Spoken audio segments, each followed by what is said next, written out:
নবী, আপনি গোটা বিশ্বের জন্য রহমত। শুধু মানব গোষ্ঠীর জন্য না, শুধু দানব গোষ্ঠীর জন্য না, জিনদের জন্য না, প্রাণীকুলদের জন্য না, শুধু ফেরেশতাদের জন্য না, গোটা বিশ্বের জন্য বিশ্বনবীকে রহমত বানিয়ে পাঠিয়েছে কে? সবার জন্য রহমত। খোশ মেজাজের মানুষ ছিলেন, নরম দিলের মানুষ ছিলেন। ফাবিমা রাহমাতিম মিনাল্লাহি লিনতা লাহুম ওয়ালাউ কুনতা ফাযযান গালিযাল কলবি লানফাদ্দু মিন হাওলিক। আল্লাহ বললেন, ও নবী, আপনার হৃদয়টা বড় নরম, সফট হার্টেড মানুষ আপনি, কোমল হৃদয়ের মানুষ আপনি, খোশ মেজাজের মানুষ। বিশ্বনবী এত খোশ মেজাজের মানুষ ছিলেন, বিশ্বনবী যেখানেই যেতেন ওখানে মানুষের ভিড় হয়ে যেত। যেখানেই যেতেন পিছু পিছু লোকজন ছুটতো, কারণ খোশ মেজাজের তো, সফট হার্টেড, হৃদয়টা কোমল। ওনার সাথে কথাই বলতে মনে চায়, টাইম পাস করতে মনে চায়। আল্লাহু আকবার। বাচ্চাদের জন্য রহমত। ছোট বাচ্চারা বিশ্বনবীর সামনে যদি কখনো চলে আসতো, বিশ্বনবী ওনার কোমল হাতটা বাচ্চাদের মাথার মধ্যে হাত বুলিয়ে দিতে। এমন কোন বাচ্চা বিশ্বনবীর সামনে দিয়ে ক্রস করতে পারতো না যে বাচ্চার মাথায় বিশ্বনবী হাত বুলাতেন না। নাতিদেরকে অনেক আদর করতেন। হাসান আর হুসাইন রাইহানাতাইন, বিশ্বনবীর সুগন্ধি। হাসান বিশ্বনবীর কোলে উঠলে সাইয়েদনা হুসাইন কোলে ওঠার জন্য কান্না করতেন, আবার হুসাইন কোলে উঠলে হাসান কান্না করতেন। আবার সাইয়েদনা হাসান বিশ্বনবীকে ঘোড়া বানিয়ে বিশ্বনবীর পিঠের উপরে বসে বিশ্বনবীর চুল ধরে টেনে টেনে খেলা করতে। বিশ্বনবী ঘোড়া, আর ঘোড়ার বাদশা হচ্ছে হাসান। সুবহানাল্লাহ পড়বেন না? কি খুনসুটি, কি সম্পর্ক! স্ত্রীদের সাথে ভালো আচরণ, কম্প্যানিয়ন্স যারা আছে সাথীদের সাথে ভালো আচরণ, সবার সাথে ভালো আচরণ, সবার জন্য রহমত। এজন্য আল্লাহ বললেন, ওয়ামা আরসালনাকা ইল্লা রাহমাতাল লিল আলামিন। I have sent you as a mercy for the entire universe. ও নবী, আপনি সবার জন্য রহমত, আপনি সবার জন্য কল্যাণ। আপনার মধ্যে রহমতের বাড়িধারা এত বেশি, আপনি হ্যাঁ বললে শরীয়তের হুকুম হালাল হয়ে যায়, আপনি না বললে শরীয়তের হুকুম হারাম হয়ে যায়। আবার আপনি আঙ্গুল তুললে চাঁদ দুই ভাগ হয়ে যায়, জমিন থেকে পা তুললে আপনি আকাশে মেরাজে চলে যান। কি স্ট্যাটাস! কুড ইউ ইমাজিন কি স্ট্যাটাস আল্লাহ ওনাকে দিয়েছে। উনি হ্যাঁ বললে এটা হালাল, কারণ কোনটা হালাল কোনটা হারাম এটা ওনার কাছ থেকে জেনেছে। উনি যদি বলে ইয়েস, করতে পারবেন আপনারা, হালাল, কোটি কোটি মানুষের জন্য পারমিসিবল, লিগ্যাল। উনি যদি বলেন নো, আমাদের সবার জন্য এটা হারাম, কোটি কোটি মানুষ আর করতে পারবো না। আবার উনি আঙ্গুল তুলেছেন, চাঁদ দুই ভাগ হয়েছে, পা তুলেছেন, মেরাজে চলে গিয়েছে। আল্লাহু আকবার। তার মানে এমন নবী যে নবীর হা এবং না এগুলো শরীয়তের দলিল, ঠিক কিনা? এ নবী এমন নবী, এ নবীরে বাদ দিলে কোরআন বোঝা যায় না, এ নবীরে বাদ দিলে হাদিস বোঝা যায় না, এ নবীরে বাদ দিলে নামাজ বোঝা যায় না, ঠিক কিনা? কারণ কেমন করে নামাজ পড়তে হবে এই নবী আমাদেরকে হাতে কলমে শিখিয়েছে। সল্লু কামা রাআইতুমুনি উসাল্লি, আমি যেমনি সালাত পড়ি তেমনি পড়ো। বিশ্বনবী যেমন শিখিয়েছেন তার বাইরে অন্য কোন নিয়মে সালাত পড়লে হবে নাকি? কথা বলেন। ফজরের সালাত 2 রাকাত, আপনি যদি পড়েন 3 রাকাত, কবুল হবে নাকি? 4 রাকাত পড়লে, 6 রাকাত, 12 রাকাত, এরকম পড়লে মায়ের আসানা নাই, কবুল হবে না। অনেক বেশি পড়েছেন, সময়ও দিয়েছেন বেশি, কবুল হবে না। কেননা বিশ্বনবী যেভাবে শিখিয়েছে ওইভাবে পড়েন নাই তো, ঠিক কিনা? আবার বিশ্বনবী যেমন রোজা রেখেছেন তেমন রাখতে হবে। কেমন করে রোজা রাখতে হয় বিশ্বনবী শেখালেন। ফজর থেকে শুরু করে সন্ধ্যা পর্যন্ত রোজা রাখবেন। আপনি সকাল থেকে শুরু করে আসর পর্যন্ত রেখে আসরের পর ইফতারি করলে হবে নাকি? কথা বলেন। কারণ বিশ্বনবীর পদ্ধতিতে হয় নাই। আবার এই নবীকে বাদ দিলে হজ বোঝা যায় না, কেননা এই নবী কেমন করে হজ করতে হয় আমাদেরকে শিখিয়েছেন। বিশ্বনবী ওনার পুরো জীবনে 4টা উমরা করেছেন, একটা মাত্র হজ করেছেন। আর বলেছেন খুযু আন্নী মানাসিকাকুম, কেমন করে হজ করতে হয় আমার কাছ থেকে তোমরা শিখে নাও। হজের সিস্টেম কি আমার থেকে শিখে নাও। মাত্র একবার হজ করেছেন, তাতেই হজের সব আহকামগুলো আমাদের কাছে ক্রিস্টাল ক্লিয়ার, স্বচ্ছ কাচের মতো। স্ফটিক কাচের মতো, স্বচ্ছ পানির মতো, এত সুন্দর তিনি বর্ণনা দিয়েছেন।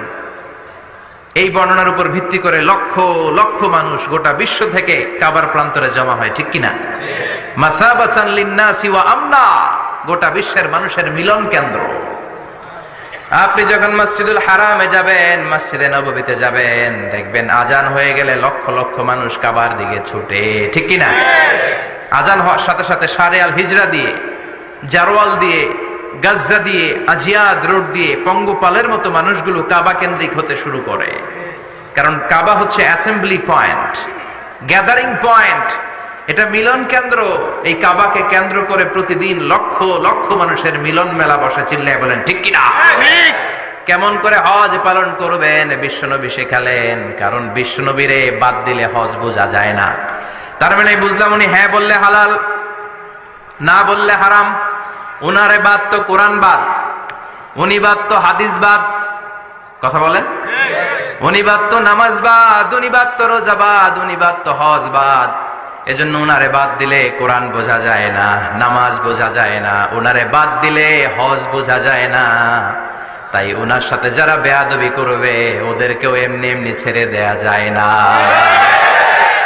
বিশ্বনবীর সাথে যদি বেয়াদবি করে এটা অনেক বড় ধরনের বেয়াদবি, এটা রাষ্ট্রীয় আইন করে ওকে শাস্তি দিতে হবে, ঠিক কিনা?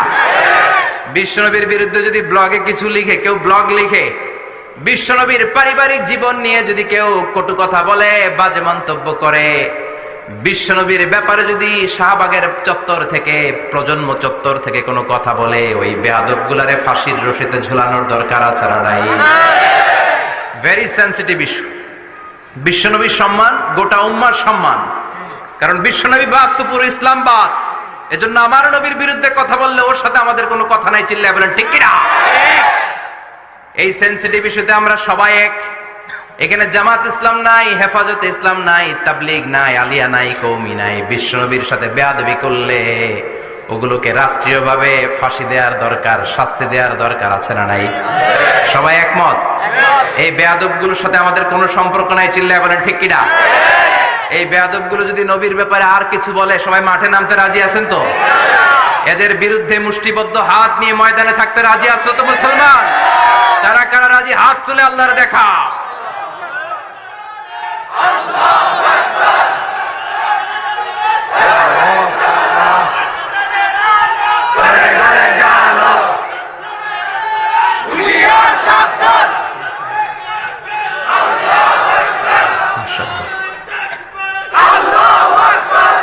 আল্লাহ তুমি কবুল করো। বিশ্বনবীর ভালোবাসা যেন আমরা অন্তরে রাখতে পারি, তুমি তৌফিক দাও।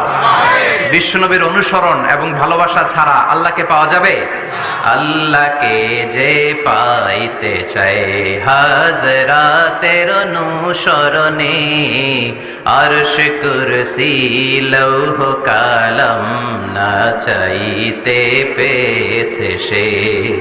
হাজরাতের অনুসরণে আরশ কুরসি লৌহ কালাম না চাইতে পেয়েছে সে। সুবহানাল্লাহ পড়েন। এজন্য আল্লাহ বললেন, নবী আপনাকে আমি গোটা বিশ্বের মানুষের জন্য রহমত করে পাঠালাম।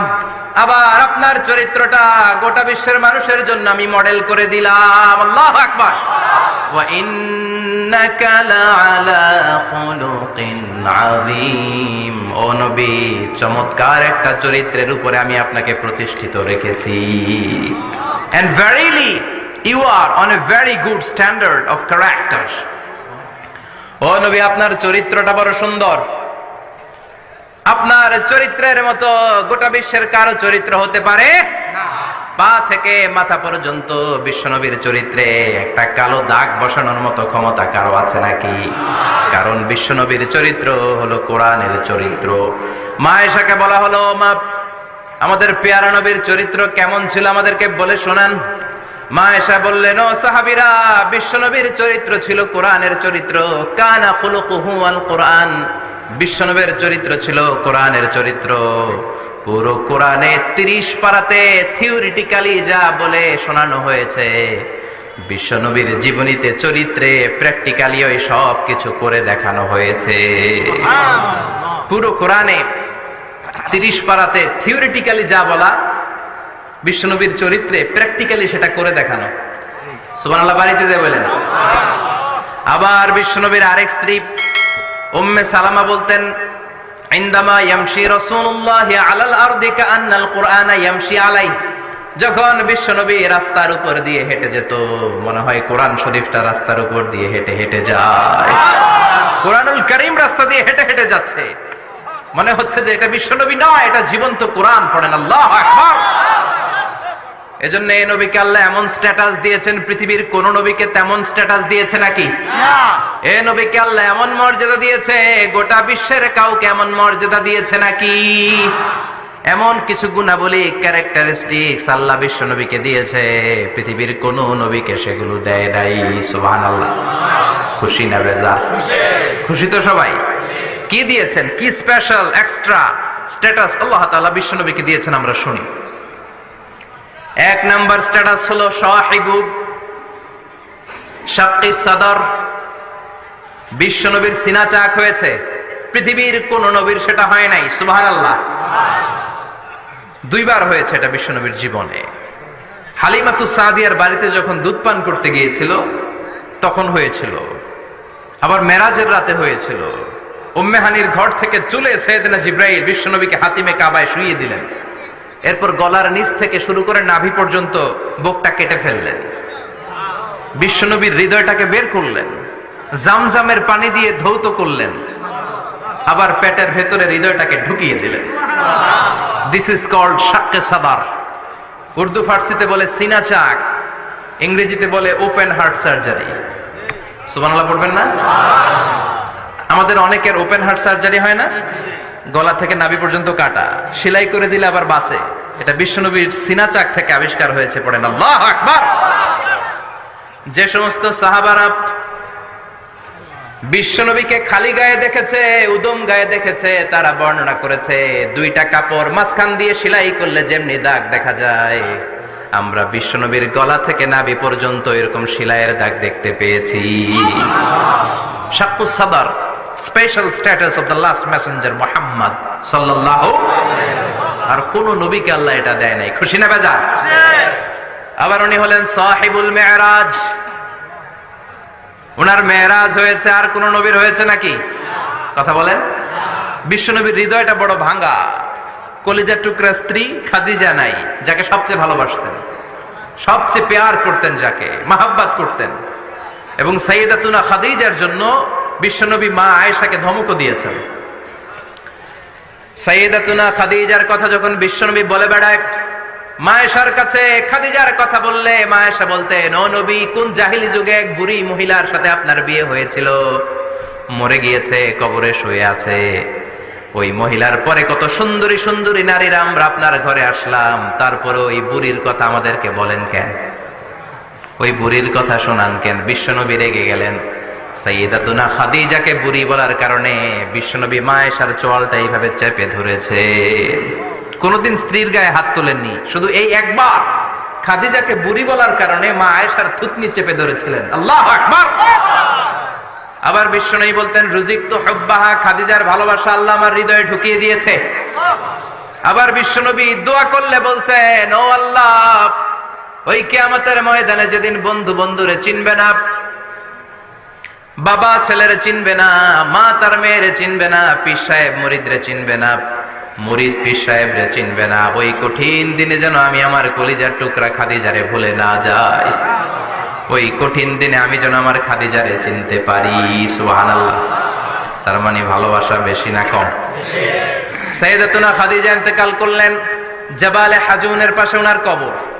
যারা হজ উমরা করতে গিয়েছেন দেখেছেন না, মক্কায় একটা কবর আছে, এটা মাকবারাতুল মা'লা। মা'লা, কিন্তু এটারে বাংলাদেশিরা বলে জান্নাতুল মুআল্লা। কি বলে? এটারে জান্নাতুল মুআল্লা বলবেন না, কারণ এই কবরস্থানে অনেক কাফির মুশরিকেরও কবর আছে, তো ওদের কবরস্থান কি জান্নাত হইতে পারে? না। এটাকে মাকবারা বলবেন। মাকবারা মা'লা বা মুআল্লা, আর মদিনায় হচ্ছে মাকবারাতুল বাকিয়া। মুআল্লা কবরস্থান মক্কায়, আর বাকি কবরস্থান মদিনায়। এর পাশে বিশাল এক পাহাড়, হেরেম শরীফ থেকে দেখা যায় জাবালে হাজুন, এর পাদদেশে বিশ্বনবী নিজ হাতে সাইয়েদাতুনা খাদিজাকে কবর দিয়েছেন। কবর দিয়ে সবাই চলে যায়, বিশ্বনবী যায় না। দাঁড়িয়ে দাঁড়িয়ে কাঁদতে লাগলেন। সাইয়েদনা আবু বকর বলে, নবী চলেন ঘরে ফিরে যাই। বিশ্বনবী বললেন, তুমি যাও, আমি যাব না। যেই মহিলাটাকে এইমাত্র কবর দিলাম সাধারণ মহিলা না, আমার বিপদের দিনের সঙ্গিনী খাদিজা। আজীবন আমাকে ছাতার মতো শেল্টার দিয়েছে, সমস্ত সম্পদ আমার পায়ের সামনে বিছিয়ে দিয়েছে রে আবু বকর। তোমার মনে চায় ঘরে ফিরে যাও, আমি দাঁড়িয়ে থাকবো। এখনই খাদিজার কবরের 3টা প্রশ্ন করা হবে। আমি খাদিজার পক্ষ থেকে 3টা প্রশ্নের জবাব দিয়ে তারপরে ঘরে ফিরে যাবো রে আবু বকর। সাইয়েদনা জিবরাইল এসে বললেন, ইয়া রাসূলুল্লাহ, ইয়া হাবিবাল্লাহ, দাঁড়িয়ে থাকার দরকার নাই, আবু বকরের সাথে চলে যান। রব্বুল আলামিন বলেছেন, ওই কবরের 3টা প্রশ্নের জবাব দিতে যদি খাদিজার সমস্যা হয়, আরশের উপর থেকে 3টা কবরের প্রশ্নের জবাব আল্লাহ নিজেই দিয়ে দিবে। কি পেয়ার করতেন বিশ্বনবীকে।